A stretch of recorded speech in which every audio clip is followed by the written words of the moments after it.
জাতীয় স্মৃতিসৌধে রাষ্ট্রপতি মির্জা ফখরুল ইসলামের শ্রদ্ধা নিবেদন।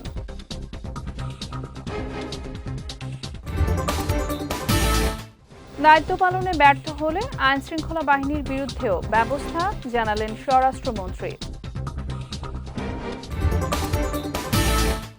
এবং সততা ও নিষ্ঠার সঙ্গে দায়িত্ব পালনের অঙ্গীকার তথ্যমন্ত্রীর।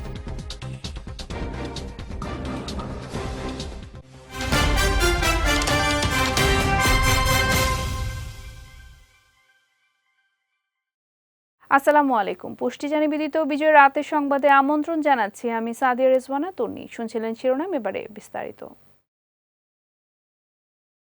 সাভারের জাতীয় স্মৃতিসৌধে মহান মুক্তিযুদ্ধের বীর শহীদদের প্রতি শ্রদ্ধা জানিয়েছেন নতুন রাষ্ট্রপতি মির্জা ফখরুল ইসলাম আলমগীর। এর আগে শনিবার সকাল 10:15টায় রাষ্ট্রপতি স্মৃতিসৌধে এসে পৌঁছান। তিনি পুষ্পার্ঘ্য অর্পণ করে বীর শহীদদের প্রতি শ্রদ্ধা জানান। এরপর তিনি কিছুক্ষণ নীরবে দাঁড়িয়ে থাকেন। শ্রদ্ধা নিবেদনের সময় তিন বাহিনীর একটি চৌকস দল রাষ্ট্রীয় সালাম দেয়। তখন বিউগলে বেজে ওঠে করুণ সুর। পরে রাষ্ট্রপতি সেখানকার পরিদর্শন বইয়ে স্বাক্ষরের পাশাপাশি বৃক্ষরোপণও করেন। এদিকে নতুন রাষ্ট্রপতির এই সফরকে কেন্দ্র করে স্মৃতিসৌধ ও এর আশেপাশের এলাকায় কঠোর নিরাপত্তা ব্যবস্থা নেওয়া হয়। শুক্রবার রাতে বঙ্গভবনের দরবার হলে দেশের 23তম রাষ্ট্রপতি হিসেবে শপথ নেন বিএনপির সাবেক মহাসচিব মির্জা ফখরুল ইসলাম আলমগীর। সন্ত্রাসী, চাঁদাবাজ ও মাদক কারবারিদের বিরুদ্ধে কঠোর ব্যবস্থা নেওয়ার নির্দেশ দেওয়া হয়েছে বলে জানিয়েছেন স্বরাষ্ট্রমন্ত্রী সালাউদ্দিন আহমদ। বিকেলে ঢাকা মেডিকেল কলেজ হাসপাতালে চাঁদা না দেওয়ায় হামলার শিকার চিকিৎসক আসাদুর রহমানকে দেখতে গিয়ে সাংবাদিকদের তিনি একথা জানান। বলেন, অপরাধীদের বিরুদ্ধে ব্যবস্থা গ্রহণে যেসব কর্মকর্তা ব্যর্থ হবেন তাদের বিরুদ্ধেও প্রশাসনিক ব্যবস্থা নেওয়া হবে। সারা দেশে চাঁদাবাজদের তালিকা তৈরি করা হচ্ছে উল্লেখ করে তিনি জানান, শুধু চাঁদাবাজদেরই নয়, যেসব পুলিশ সদস্য এই ধরনের অপকর্মের সঙ্গে জড়িত তাদেরও তালিকা তৈরি করা হচ্ছে।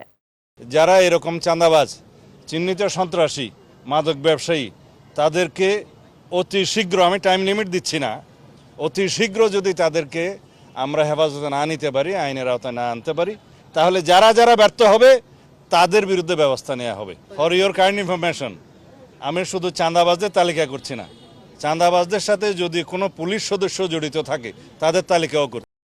জাতীয় স্মৃতিসৌধে মহান মুক্তিযুদ্ধের বীর শহীদদের প্রতি শ্রদ্ধা নিবেদন করেছেন নবনিযুক্ত 5 মন্ত্রী প্রতিমন্ত্রী।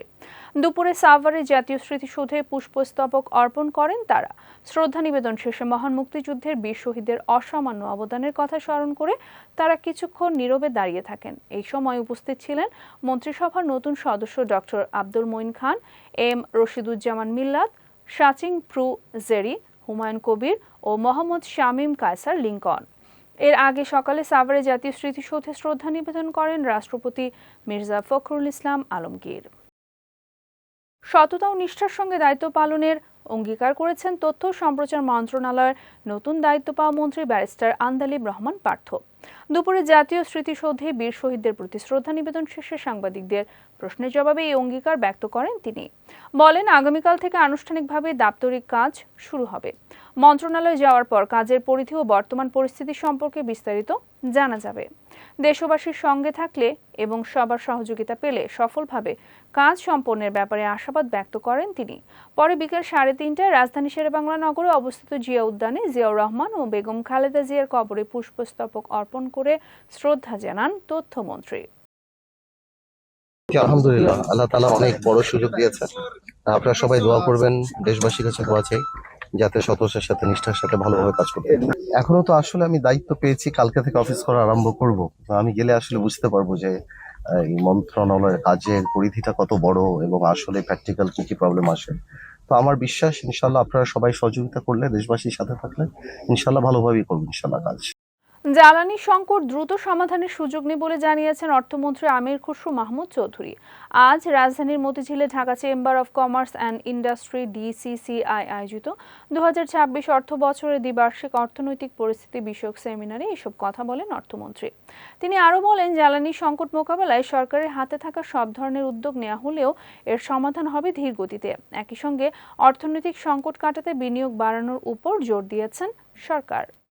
বিদ্যুৎ গ্যাসের সমস্যা তো আমরা তো একদিনে সমাধান করতে পারবো না। এটা তো আমরা একটা ইনহেরিট করেছি একটা প্রবলেম, এবং বিদ্যুৎ গ্যাস সমাধানের জন্য একটা সময়ের দরকার। গ্যাসের একটা বিশাল একটা সমস্যা আমি জানি, ডে টু ডে বেসিসে আমাদেরকে ফেস করতে হচ্ছে। আমরা প্রত্যেকটি এনার্জি সেক্টরে 3 মাসের রিজার্ভের জন্য এনশিওর করতে চাচ্ছি। আমরা এটা থেকে এখন 1 মাস পর্যন্ত নিয়ে যেতে সক্ষম হয়েছি, এটাকে 3 মাসে নিয়ে যেতে হবে। Energy security is the primary component for the development of the economy.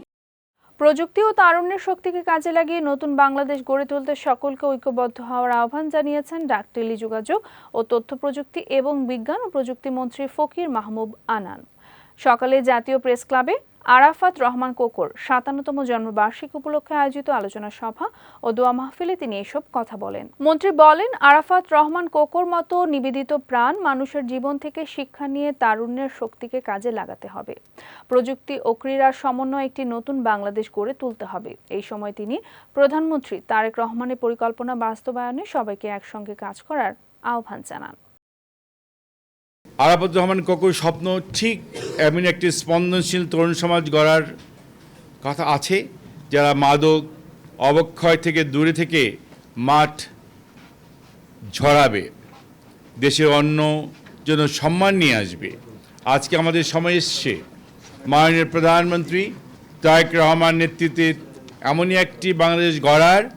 আমাদের সবাইকে ঐক্যবদ্ধভাবে কাজ করতে হবে। আসুন আমরা আরাফাত রহমান কোকোর মতো নিবেদিত প্রাণ মানুষের জীবন থেকে শিক্ষা নিয়ে আমরা আমাদের তারুণ্যের শক্তিকে কাজে লাগাই। প্রযুক্তি ও ক্রীড়ার দারুণ সমন্বয়ে আমরা গড়ে তুলি একটি নতুন বাংলাদেশ। এবারে পুষ্টি চিনি গুঁড়া চাল নিবেদিত জেলার সংবাদ।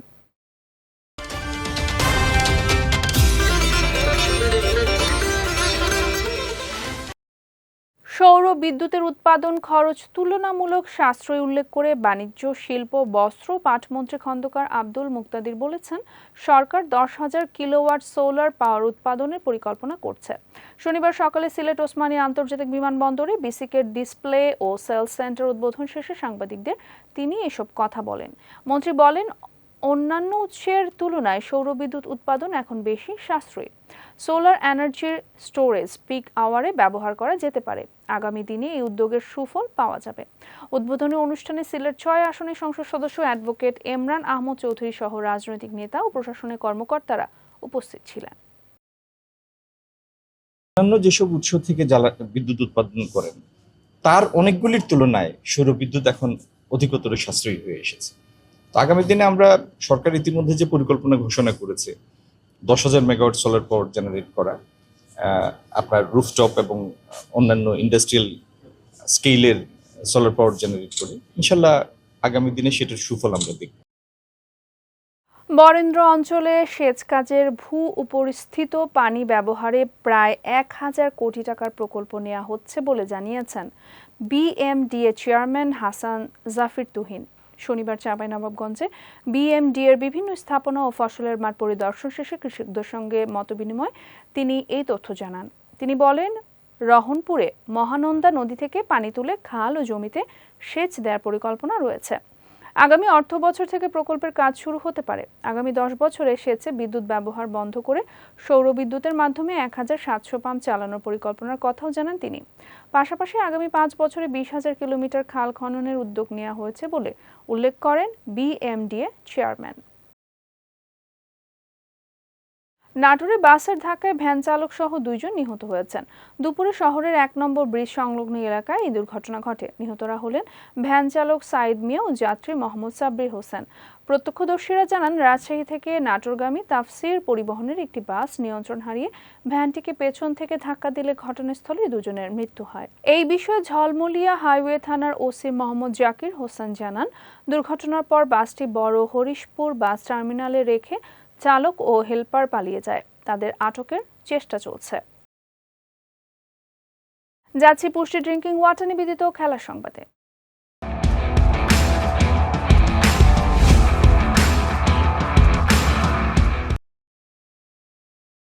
ম্যাকাই টেস্টের প্রথম দিনে অস্ট্রেলিয়ার বিপক্ষে লড়াইয়ের আশা জাগিয়ে দিন শেষ করেছে বাংলাদেশ। প্রথম ইনিংসে মাত্র 64 রানে অল আউট হওয়ার পর 8 উইকেটে 165 রান সংগ্রহ করে 101 রানের লিড নিয়েছে স্বাগতিক অস্ট্রেলিয়া। দিনের 18 উইকেটের 17টি শিকার করেছেন পেসাররা। বাংলাদেশের হয়ে দুর্দান্ত বোলিং করেছেন শরীফুল ইসলাম। একাই 6 উইকেট নিয়ে টেস্ট ক্যারিয়ারে প্রথমবারের মতো 5 পূর্ণ করেন বাঁহাতি এই পেসার। এছাড়া মেহেদী হাসান মিরাজ ও তাসকিন আহমেদ পেয়েছেন একটি করে উইকেট। অন্যদিকে অস্ট্রেলিয়ার হয়ে ক্যামেরন গ্রিন 81 বলে 51 রানে অপরাজিত আছেন। তার সঙ্গে উইকেট আছেন নাথান লায়ন।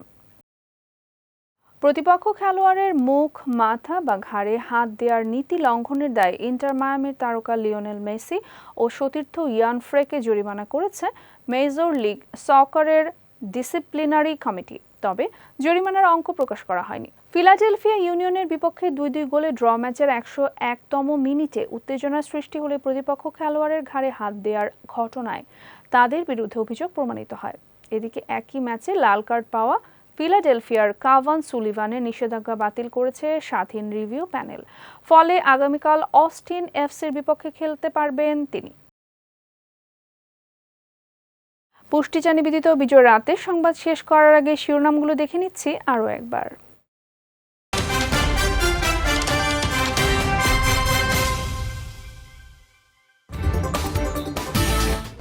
জাতীয় স্মৃতিসৌধে রাষ্ট্রপতি মির্জা ফখরুল ইসলামের শ্রদ্ধা নিবেদন।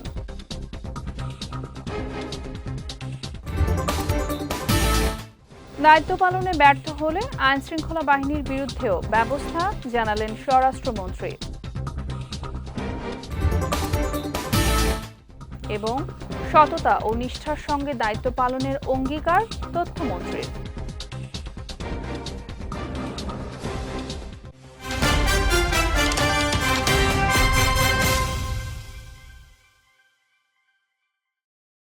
বিজয় রাতের সংবাদ শেষে আজকের মতো আমি সাদিয়া রেজওয়ানা তনি আপনাদের কাছ থেকে বিদায় নিচ্ছি।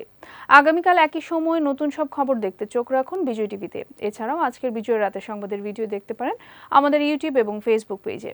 আমাদের ইউটিউব হলো youtube.com/BJTV অফিসিয়াল এবং আমাদের ফেসবুক পেজ হলো facebook.com/BJTV লিমিটেড।